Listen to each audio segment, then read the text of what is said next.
Think about the last time you sent a private message, logged into your bank account, or typed your credit card number into a website. In that moment, you were sharing your most sensitive information with a vast, global network, the Internet. And yet, you likely felt safe doing so. Why? Because between you and the chaos of the web, there is a silent guardian. It's not a physical wall or a secret password, but something much more powerful, a mathematical lock. This lock is the foundation of digital security, and it works because of a simple, brilliant concept. Some mathematical problems are incredibly easy to create, but astronomically difficult to solve without a special key. Imagine you have two massive prime numbers, say, one that is 300 digits long and another that is 300 digits long. Multiplying them together is straightforward. Any computer can do it in a fraction of a second. You'd get a new, gigantic number. But now, imagine you gave that gigantic result to someone else and said, "Figure out which two prime numbers I started with." This task, known as factoring, is brutally, overwhelmingly difficult. Even the most powerful supercomputers in the world today would need thousands, sometimes even millions, of years to crack a large enough number. Our entire digital world, the HTTPS in your browser, the shield icon, the encrypted messages on WhatsApp, relies on this beautiful asymmetry. It's easy to scramble an egg, but nearly impossible to unscramble it. This system, called public key cryptography, is why you can securely connect to a website you've never visited before. The website gives you its public lock, that big multiplied number. Your browser uses it to scramble your information, and only the website, holding the private key, the original two primes, can unscramble it. This process secures everything. It's the bedrock of online commerce, private communication, and even national security. For decades, we have built our digital lives on the unwavering confidence that these mathematical problems are just too hard to crack. But what if something came along that could solve these impossible problems not in a million years, but in a matter of minutes? This isn't science fiction. This is the promise, and the threat, of quantum computing. To understand why quantum computers are so revolutionary, we first need to see how our current computers work. The laptops, phones, and supercomputers we use today are called classical computers. At their heart, they think in a language of simplicity, the binary bit. A bit can only be one of two things, a 0 or a 1. It's like a light switch, firmly on or firmly off. Every photo you take, every word you type, every complex video game is, at its core, a colossal sequence of millions and millions of these on-off switches being flipped at lightning speed. Now, enter the quantum computer.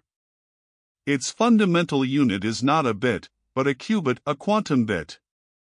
And the world of the very small, the quantum world, plays by entirely different rules. A qubit doesn't have to be just a 0 or just a 1. Thanks to a weird quantum property called superposition, a qubit can be both 0 and 1 at the same time. Think of it not as a light switch, but as a spinning coin. While it's spinning, it's not just heads or tails, it's in a fuzzy, probabilistic state of being both simultaneously. This is strange enough, but it gets more powerful. Qubits can be linked together through another quantum phenomenon called entanglement. When qubits are entangled, they become deeply connected. Changing the state of one instantly influences the state of the other, no matter how far apart they are. It's as if you had two spinning coins that were magically linked. If one lands on heads, you know the other will instantly land on tails. So, while two classical bits can only represent four possible states, 0, 0, 0, 1, 10, 11, but only be in one of them at a time, two qubits in superposition can represent all four of those states at the same time. As you add more qubits, this power grows exponentially. 3 qubits can represent 8 states at once. 300 stable qubits could represent more states than there are atoms in the known universe. This is the quantum advantage.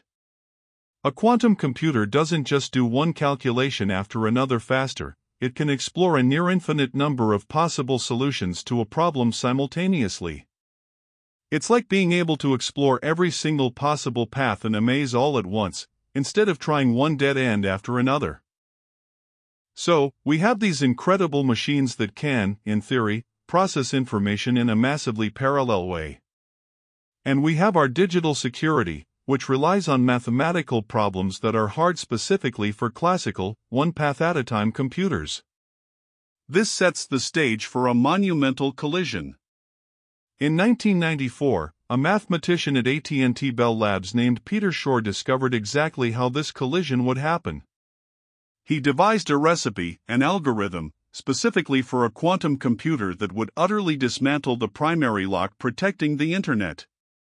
Remember that factoring problem, finding the two prime numbers that were multiplied together? Shor's algorithm uses the unique properties of qubits, superposition and entanglement to transform this incredibly difficult task into a manageable one. Here's a simplified way to think about it. The problem is like trying to find the repeating pattern in an unimaginably long, seemingly random sequence of numbers. A classical computer has to check each number in the sequence one by one, which takes eons.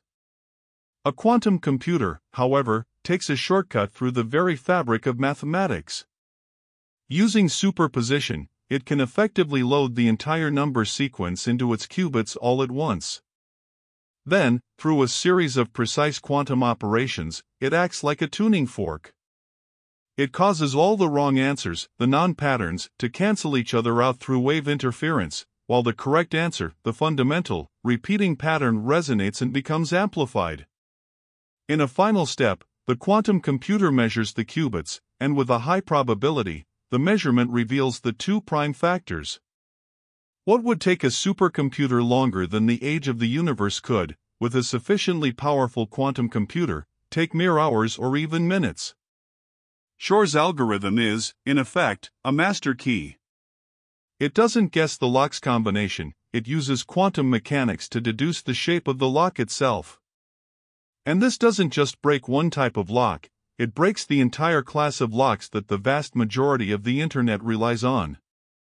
The implications are staggering. If a large, stable quantum computer were to run Shor's algorithm tomorrow, the Internet as we know it would face a crisis. Let's break down what breaking the Internet actually means. First, and most obviously, all secure web connections, the ones protected by the little lock icon, would become insecure. Any communication you thought was private, from your emails to your business plans, that was intercepted and stored by an adversary could be decrypted later, once the quantum computer is available. This is known as harvest now, decrypt later, and it means that secrets we are protecting today could be exposed in the future. Second, digital signatures would become worthless. When you update your software or download an app, your computer checks a digital signature to verify it's from the real company, like Apple or Microsoft, and not a hacker. Quantum computers could forge these signatures. You would have no way of knowing if the operating system you're installing is genuine or malicious spyware crafted by an enemy state or criminal group. Third, and perhaps most critically, it would break the fundamental trust that underpins our digital identities. Your access to online banking, government services, and corporate networks is often secured by these same vulnerable cryptographic techniques. If they fall, the very concept of proving you are you online evaporates. We would be thrust into a digital Wild West where no communication is safe, no transaction is trusted, and no piece of software can be verified. It would be a systemic failure of the trust layer of the entire global Internet. This sounds like a plot for a dystopian movie, but it is a very real and credible threat that governments and security experts are already preparing for. The race is not just to build a quantum computer, but to defend against one. The situation may sound dire, but here is the hopeful part: we are not helpless, and the quantum apocalypse is not inevitable. The global scientific and cryptographic community saw this threat coming decades ago and is already working on the solution. The mission is to build a new foundation for the Internet, one that is quantum-resistant or post-quantum. This effort is happening on two main fronts. The first, and most immediate, is the development of new mathematical problems for cryptography. Researchers are digging deep into mathematical fields like lattice-based cryptography, hash-based cryptography, and code-based cryptography to find problems that are hard for both classical and quantum computers to solve. These new algorithms are designed to run on the devices we use today but are believed to be immune to attacks from Shor's algorithm and other known quantum attacks. The U.S. National Institute of Standards and Technology, NIST, is already in the final stages of selecting and standardizing these new quantum-proof algorithms, which will form the next generation of global digital security. The second front is even more futuristic: quantum cryptography itself, specifically quantum key distribution, QKD. QKD uses the principles of quantum mechanics, like the behavior of individual photons, to share encryption keys. The beauty of QKD is that it is physically secure according to the laws of physics. Any attempt to eavesdrop on the quantum communication inevitably disturbs the photons, alerting the sender and receiver to the presence of an intruder. It's a way of using quantum physics to protect us from quantum computers. The transition will be a massive, global undertaking, akin to replacing the locks on every door in the world at the same time. It will take years and require immense coordination. But the work is underway. The story of quantum computing and the Internet is not a story of inevitable doom. It is a dramatic chapter in the ongoing cycle of technological evolution. A new tool creates a new vulnerability, which in turn inspires humanity to innovate and build a stronger, more resilient world. The goal is not to stop progress, but to ensure that as we step into this powerful quantum future, our digital lives remain safe, private, and secure.